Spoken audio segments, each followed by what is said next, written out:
Setting up voice control on your iPhone 16 enables hands-free operation of your device through voice commands, making it more accessible for users with mobility limitations.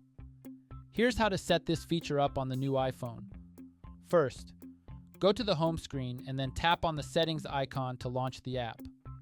Once you're in the settings menu, scroll down and tap on accessibility. From the accessibility settings, navigate to the physical and motor section and then tap on voice control. In the succeeding window, you'll see the setup wizard. Tap on the setup voice control button and follow the rest of the on-screen instructions. When the setup is complete, tap done.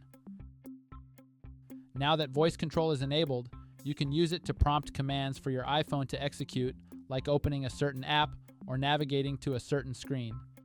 You can view all the available commands under the Commands menu, such as basic navigation, system commands, and device controls. There is also a tutorial that you can use to get started using this feature. With voice control, you can interact with and control your iPhone with your voice, enabling actions like navigating apps, typing messages, and making calls hands-free. And that's it. Please subscribe to this channel if you found this video helpful. Thanks for watching.